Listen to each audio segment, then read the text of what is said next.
Hey guys, welcome back to another episode of Beyond the Yellow Tape. My name is Julian. As you can see, Nitty's not here with us today. She's actually feeling a little bit under the weather, and she said she's getting better, and she'll definitely be with us here for the next episode. So can't wait to have her back. Today I have a nice episode for you guys. I'll be having a short conversation with Emily Runt, who's a Criminalist 3 at the Boston Police Department and also teaches at Boston University. So without further ado, let's get the episode started. All right, guys, we're here with Emily, and let's get things started. So tell us a little something about yourself.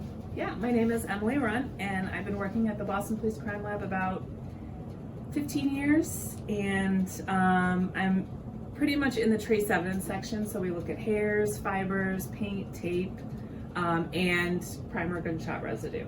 So that's one of the types of gunshot residue testing that can be performed. And we pretty much use one instrument called the S.E.M, E.D.S, scanning electron microscope energy dispersive X-ray system.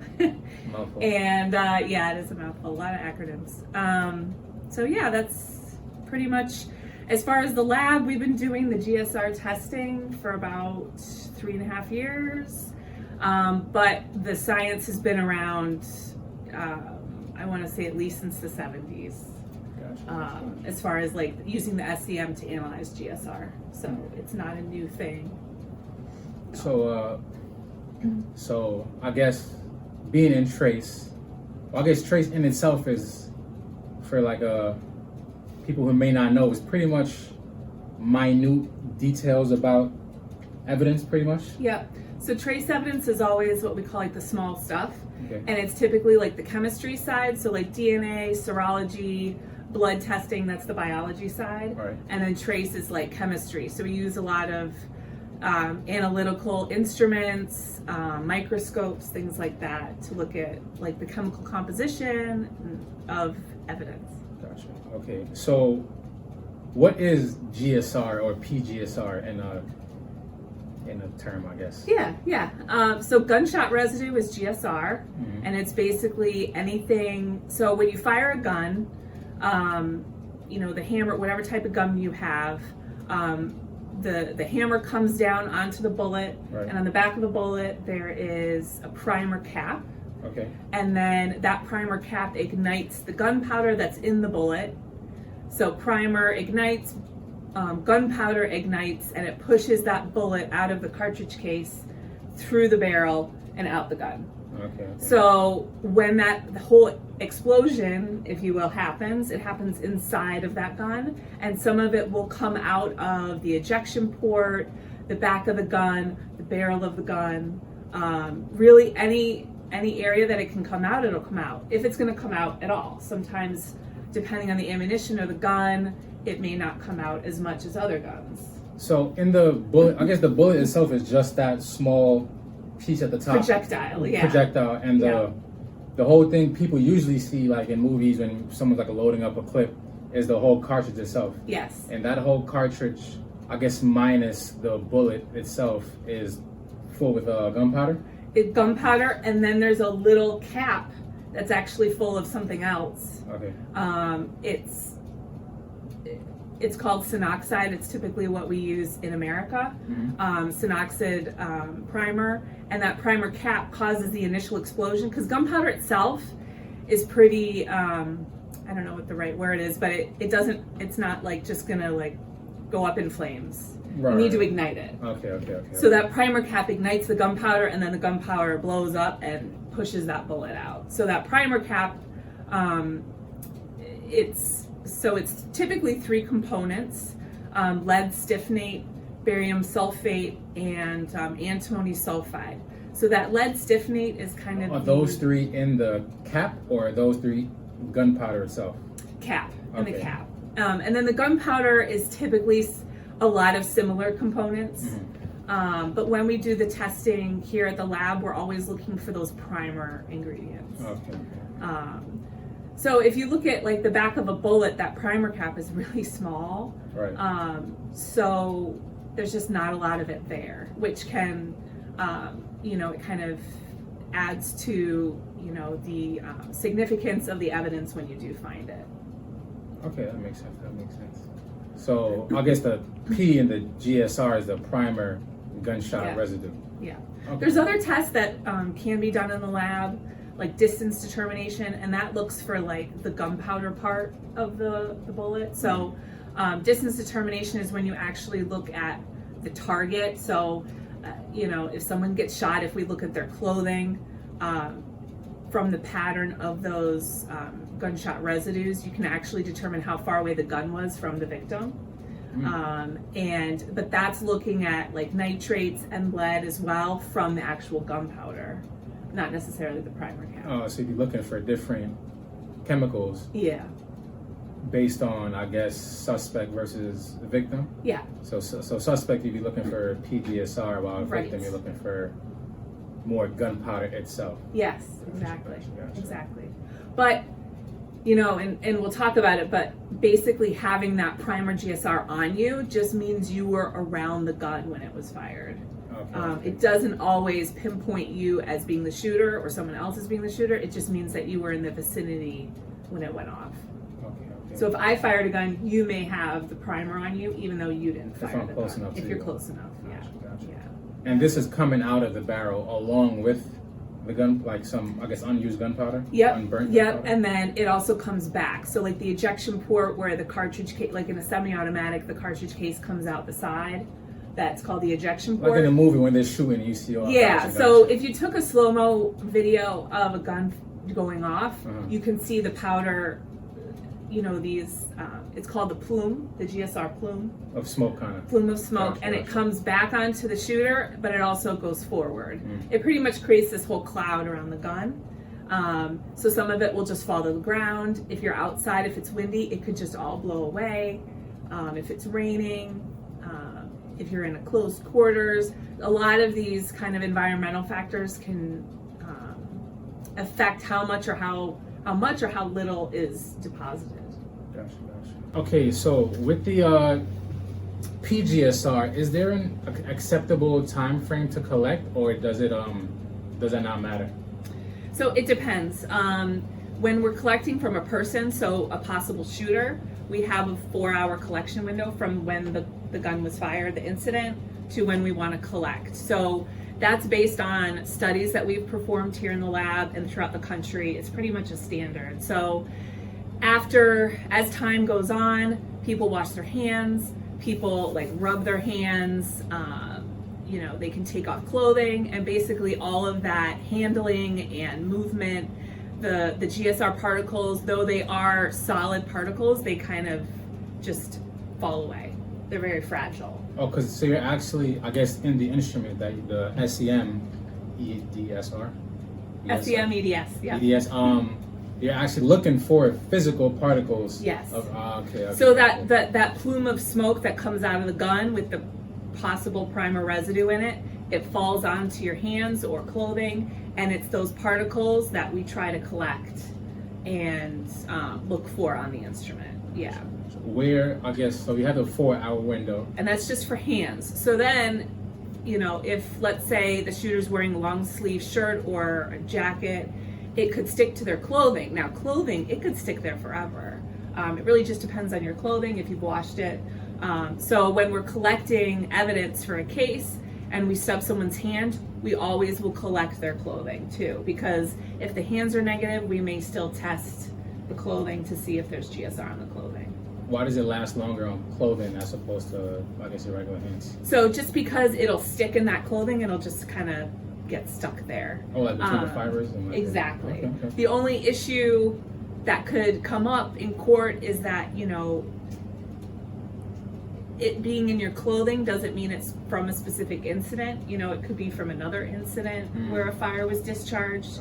Gotcha. So there's no way, even if it's found in your hands or your clothing, there's no way to say that it came from a specific incident or a time. There's no like date stamp on that GSR. It's just more of another factor tying in crime scene and Exactly. victim or suspect. Exactly. Gotcha. Exactly. Yep. Speaking of the in the primer, you said it's all the same in America? Yeah. So this synoxide primer with lead in it, so it's lead, barium, and sulfate are the 3 components that we look for when we're analyzing on the S.E.M. And in places like Europe, they're trying to be a little more environmental. Lead is not good for you, it's not good for the environment, so they're taking lead out of their primer. So in places like Europe, they actually are looking for primer without lead. Here in America, it hasn't really caught on, so we're always looking for that lead-bearing antimony. Makes sense. Yeah, it's more expensive. So I think it's kind of just how America uses ammunition, things like that. It just hasn't caught on. Okay, so if that's different, 'cause I don't know, is gunpowder like different over the world too? Yeah. So I know people. There's use, hundreds of types of gunpowder. Right. There's smokeless powder, black powder, different size gunpowder, just depending on the actual pieces, the grains, right? So there's so many different types, and there's people that buy their ammunition loaded with gunpowder, or some people actually reload it themselves, so then they can kind of specify and mix their own gunpowder for their purpose, whatever use they're doing. Does that what different types of, like, so let's say smokeless gunpowder versus, I guess, what's traditionally black powder, or? Yeah, it just depends on the ammunition. Yeah. Can that affect, like, I think smokeless is PGSR getting more results? popular, but Okay. yeah. Could that affect, like, PGSR results if black compared to smokeless? It shouldn't, but honestly, what affects it more is the actual weapon, so that the type of gun, and there's no real way to correlate the gun and how much GSR plume will be created. But typically the more power, I would say, like a Magnum 357. I mean, you shoot that gun and there's actually like a little flame. You'll see it's such a powerful gun, big ammunition. But a gun, if you don't take care of a gun and you don't clean it as much, you may have more or less residue because of that. It could be the ammunition. It could be, again, those environmental factors like wind, rain. And there's no way, in history, different laboratories have actually attempted to pinpoint GSR that they've collected to an actual ammunition. And that just isn't possible with how ammunitions are very similar. Okay. You're not able to pinpoint like a manufacturer or anything. But there are some manufacturers, especially like more in Europe, that are actually using tagans in their gunpowder. So they may have a specific chemical in that gunpowder that whenever you see that chemical, you know it's a certain manufacturer. Gotcha. They're doing that a lot more in like explosives as well. But again, that just hasn't carried over here in like a normal type of ammunition we would see, for a, non-military use kind of thing. Gotcha. Yeah. So you said that PGSR is a physical particle. Is that the right word? Yeah. So how do you go about actually collecting it? So we have what's called, I have one here, it's called a scanning electron microscope stub, or an S.E.M stub. And basically, we would have a stub, if we were going to collect from a potential shooter, we would have a stub for the right hand and a stub for the left hand. This is just the container that you hold it in, but I open up the container, and it's basically this like thumbtack. Get it out.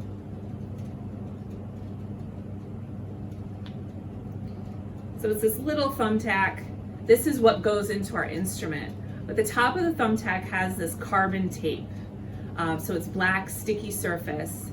And if it's in this container, we can just touch the hands of the potential shooter with the tape, and any debris on the hands will stick to that tape, whether it's hairs, fibers, or PGSR. So we stub their entire hand, and then we'll put it back in that container, and then it's brought back to the lab for testing. So then that stub we'll take out of this container, we'll put it in the instrument, and we'll analyze it for those particles. That's crazy. So how does the scanning electron microscope work? Yeah, so it It's basically, the theory behind it is like a light microscope. So a light microscope, you shine light on something, it magnifies it, and so you can see it better. But what the scanning electron microscope does is it uses electrons to get an image of your sample, and it can magnify up to 100,000 times. So a normal microscope can get to maybe like 400 times, but the scanning electron microscope can get much larger, 100,000 times. So once we get a picture of the particle, we then use what's called an E.D.S, or energy dispersive X-ray system, and it analyzes the X-rays that are coming off that sample.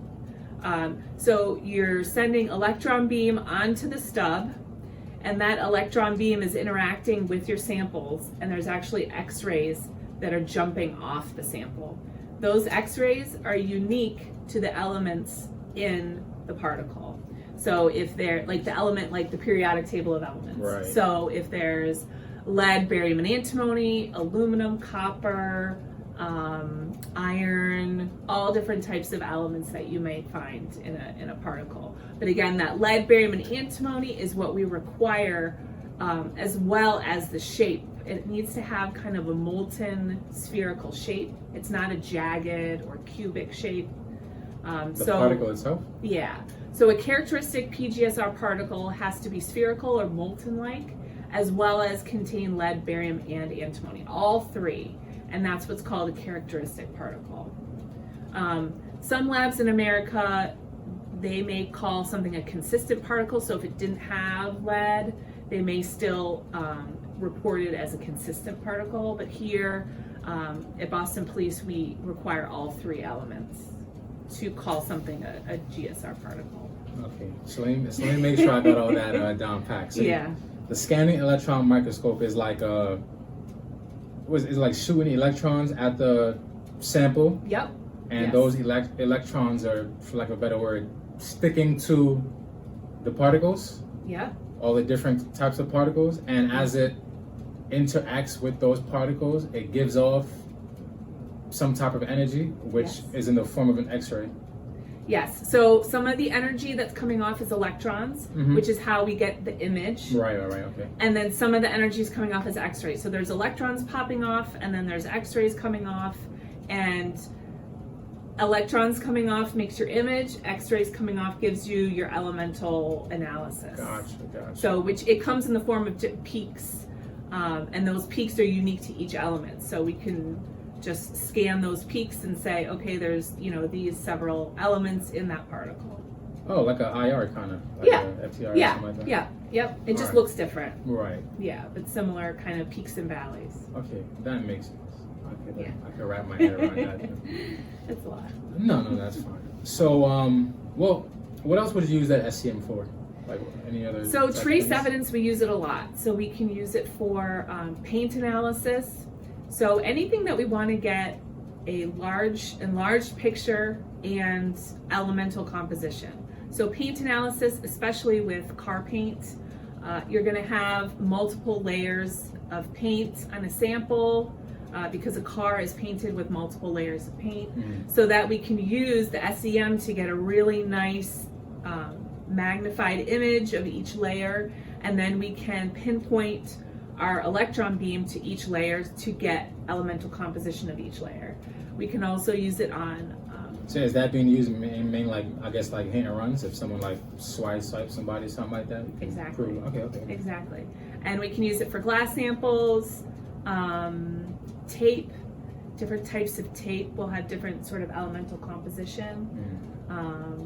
And then outside of forensics, a lot of like industrial manufacturers use it to look at different metals and things like that. If they're it's just whatever you would want to have a really, really enlarged quality image of. Okay. So it has uses outside of forensics as well.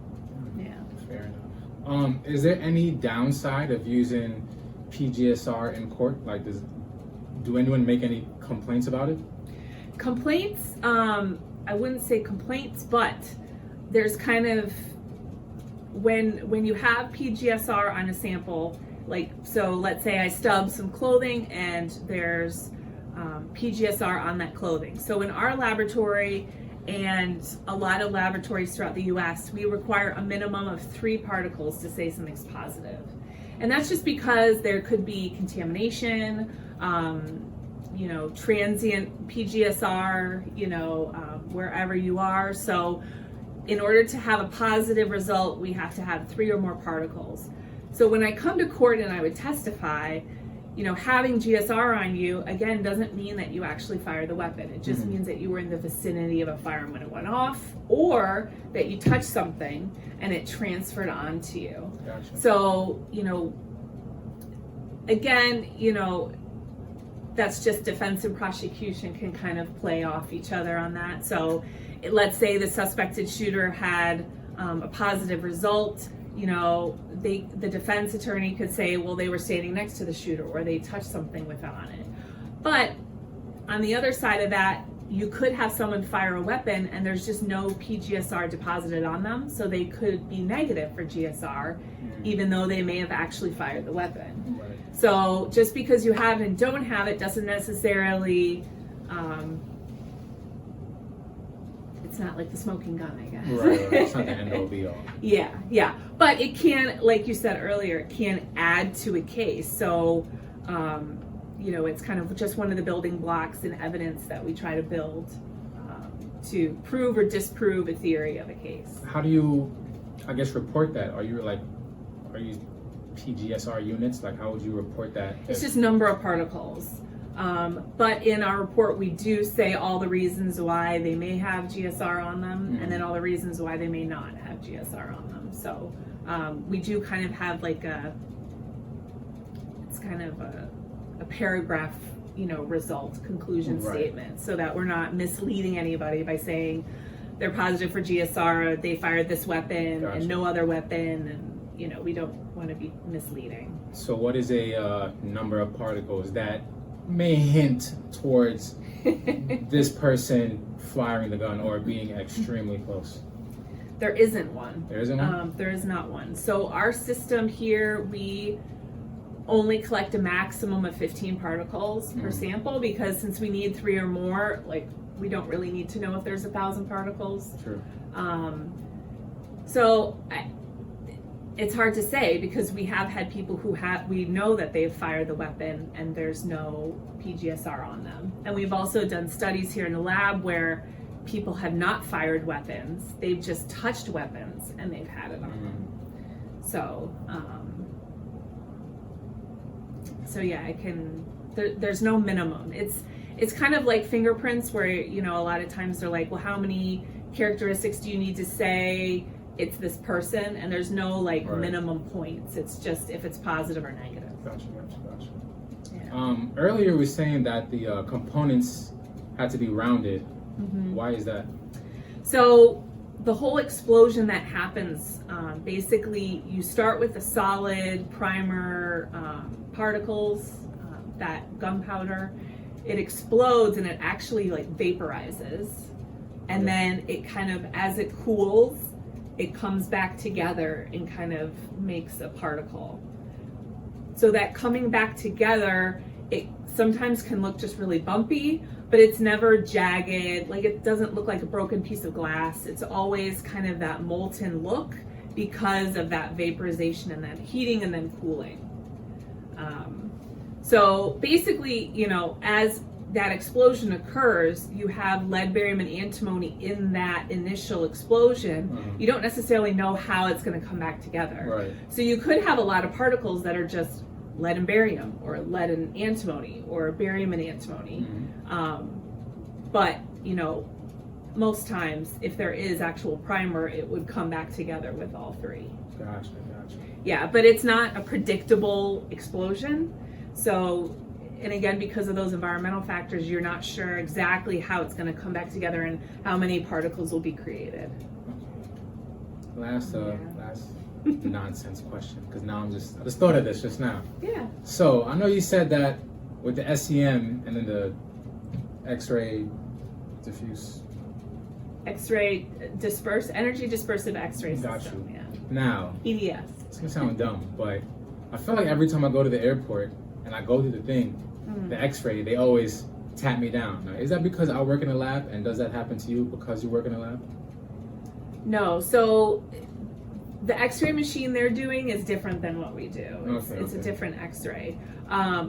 But there are other machines that they have that are kind of similar to other instruments we have in the lab. Like there's one where they're, it's almost like a cloth pad, and they wipe everything.